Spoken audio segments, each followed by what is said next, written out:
voltamos a revisitar alguns dos nossos sítios. E vamos visitar os castelos.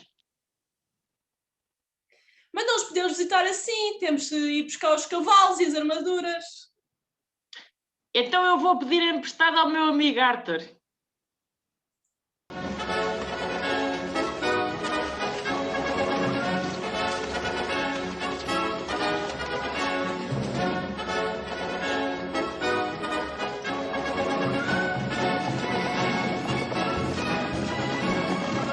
E hoje voltamos ao Castelo de Alenquer.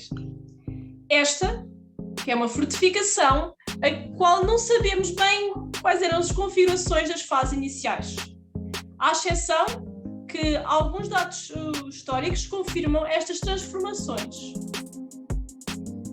A primeira forma dada a esta fortaleza foi feita pelos muçulmanos, que terão fortificado a povoação. Ela depois foi conquistada por forças cristãs em 1148. Dom Afonso Henriques ordenou então uma campanha restauradora de todo o conjunto de muralhas e fortaleza. Já nos primeiros anos do século XIII, o castelo era uma das mais importantes praças fortes da região a norte de Lisboa. E foi a partir deste período que Alenquer passou a ser parte integrante do património das rainhas. Assim sucessivamente foram doadas às soberanas do reino. As obras de edificação do conjunto, que atualmente resta, devem situar-se pelos inícios do século XIV, a altura em que a rainha Santa Isabel detinha esta vila, a Vila de Alenquer. Os escassos vestígios materiais conservados indicam uma cronologia permanentemente gótica.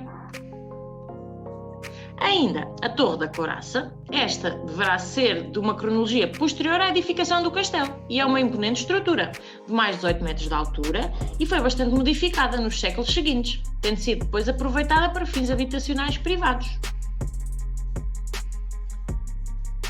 Ainda foi residência real no final da Idade Média. O castelo foi parcialmente destruído em 1385, quando o nosso Dom João I subiu ao trono. E o alcaide de Alenquer havia jurado fidelidade à causa castelhana. A torre de homenagem foi destruída e parte das muralhas que compunham este castelo seguiram o mesmo caminho. Só em 1439, com este património a pertencer às rainhas, Dona Leonor de Telos ordenou levantar a cerca derrubada. Já no século XVI, o estado de abandono do castelo levou a que se entulhasse ali a cisterna e a partir de 1580 o castelo entrou definitivamente em decadência, não voltando a ser reconstituído.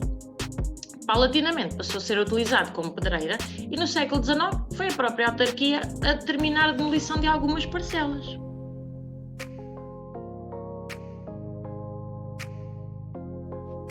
Bem-vindos de volta ao Castelo de Palmela. Este que foi sede da Ordem de Santiago na Baixa Idade Média. Também foi um ponto fundamental para a história militar do Reino de Portugal. O seu contexto regional é de bastante relevância e também é bastante antigo, recuando ao período romano. Nas chamadas galerias, apesar das escassas dimensões das salas, é possível confirmar uma intensa atividade durante todo o período da presença islâmica. Os testemunhos mais antigos pertencem dos séculos 8 ou 9, o que demonstra ali a importância do castelo, logo na primeira fase do domínio islâmico. Apesar do imenso espólio cerâmico resgatado e de outros materiais provenientes de construções, a evolução do espaço fortificado é ainda um motivo de debate. Segundo Isabel Cristina Fernandes, a primitiva estrutura militar islâmica situava-se na secção nascente do atual castelo, adaptando-se assim às condicionantes do terreno e desenvolveu-se depois em planta retangular, ligeiramente em semicírculo. Numa segunda fase, que se pode considerar entre o século X e XII, o espaço ampliou-se extraordinariamente, passando então a abranger o núcleo central e ocidental. Data também deste período a construção do Poço Externa e da Porta em Cotovelo, que é até hoje a entrada principal do recinto. E finalmente chegamos a 1147, quando Palmela passou a ser controlada pelas forças cristãs. Em 86, o castelo havia sido doado à Ordem de Santiago, que então terá sido o primeiro estabelecimento de freiros ali a estabelecerem-se. Ao longo da Baixa Idade Média, houve várias obras no castelo, entre as quais contam a reconstrução e reformação de Santa Vista, em que se incluirão algumas das torres e posteriormente, provavelmente, terá-se construído a torre de Nagem, que vemos um estilo gótico, protegendo a entrada principal no reduto. Já no século XV, a instalação definitiva da Ordem em Palmela motivou grandes obras, principalmente no setor ocidental, onde se construíram a igreja e o convento de Santiago. E por fim, chegamos ao Castelo de Sesimbra. Este foi construído pelos muçulmanos em volta do século IX. O Castelo de Sesimbra foi ainda uma das grandes fortificações costeiras a sul de Lisboa e contribuiu ativamente para a defesa da capital durante o período medieval. Em 1236, o castelo foi doado à Ordem de Santiago, a mesma ordem que já tinha outros castelos, como o de Palmela. Esta instituição, a quem foi atribuída, também fez uma edificação da cerca defensiva do povoado.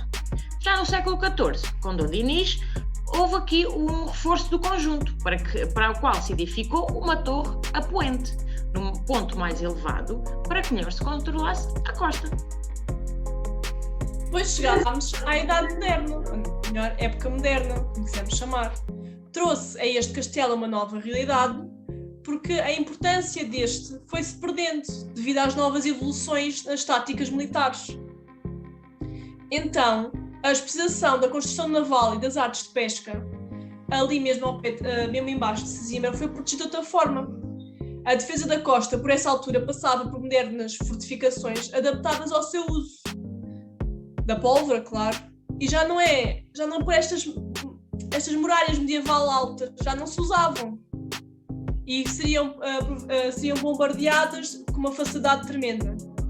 A população intramuros deslocou-se mais para junto do mar, como podemos ver hoje em dia, e ainda no período da restauração, o castelo tinha sido complementado com revelins e fortins sexticistas, e não voltou a organizar-se qualquer movimento de reocupação nos antigos bairros protegidos pelas muralhas.